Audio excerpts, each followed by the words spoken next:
here we are in Aquatic Ruin Zone. If the name didn't give it away, this is our main water stage of the game. The nice thing about this game is, though, unlike Sonic 1, which just said, oh hey, here's Labyrinth Zone, this is the first time you've dealt with water, this game does actually give you a level to get used to the water a little bit. Obviously there wasn't that much water in Chemical Plant, and you can encounter a lot more here, but at least you get some practice first. However, you might have noticed, I said you can encounter lots of water here. The thing about Aquatic Ruin Zone that's pretty unique for a Sonic game is the fact that you don't actually have to go underwater in this underwater stage. If you play well enough, you can stay above it for the entire thing, or more or less. I did dip my feet in, but I don't think that really counted. So yeah, you can avoid it entirely, which I guess some people would be happy about. I mean, I've said it before, I like Sonic water stages a lot more than other games' water stages, and a lot more than other people like Sonic water stages, because I've noticed a lot of people don't really care for them, but they're wrong, God. But no, seriously, I do like them. But, that being said, while I do like the water sections even here, I am going to stay in the top section, just because pretty much everyone goes through the water section at least once, so I'm going to avoid it. Because the jumps here are definitely a lot more tricky.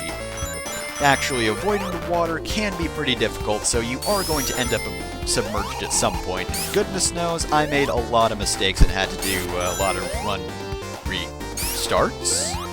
Well, okay then. Why do I always get stuck in part of the level? Alright, oh, I guess that's a wall. Sure, we'll go with that. Oh, where was I? Got lost, oh man. But anyway, yeah, I do like the underwater sections. They look cool, and in fact, I really love this stage in general. I mean, I don't know if I've said this on this channel before, but I really love ruin stages. Flooded ruin stages are also very good. I am totally okay with those.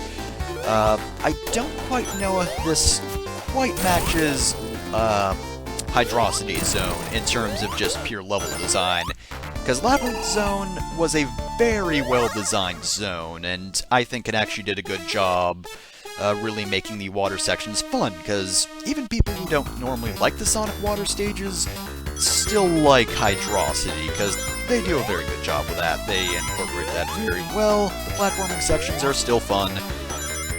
So I think that's a little better in that regard, but this place looks damn cool.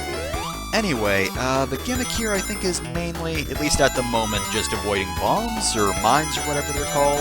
Had a whole bunch of mine jumps, and... ooh, jeez, I'm not catching up with that very well.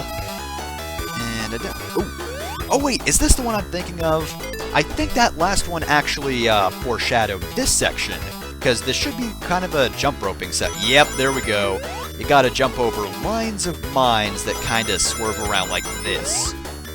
And then at the end of this section, we'll get a preview for the next section after this, the third and final one.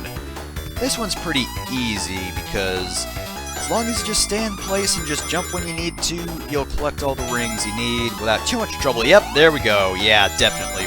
Third section is going to be rings of mines, which I don't think this one was too bad either. I just remember the obstacles, but not the ring patterns. Oh, clearly I didn't remember the ring patterns if I... oh, geez, wow.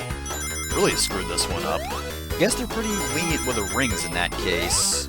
Of course, since they're full lines of rings, you do need to move a lot, and depth perception isn't always the best. And... there we go. For a moment there, I didn't think I had all the rings I needed, but no, we're fine. Alright, so that's Chaos Emerald number 3, although I guess for Sonic that's number 2, because Tails has the other one, and he's probably going to get the next one as well. And by probably, I mean definitely, because we're at the end of the stage. So at the start of this fight, you can get on the top of these totem poles, and you can pretty much just stay on the safety of these poles for the entire fight.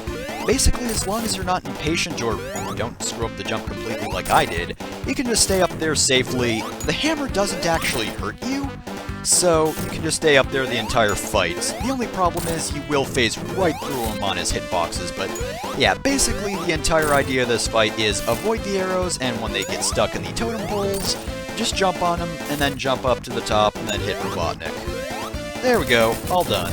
Very easy, boss, especially since that hammer doesn't actually hurt you. That really simplifies things. And with that, we're done with Aquatic Ruin. So, next time on Sonic 2, Tails goes gambling. But only a little bit. Just a tiny little bit. Don't judge me, Sonic. He's a kid. I won't let him do that much gambling.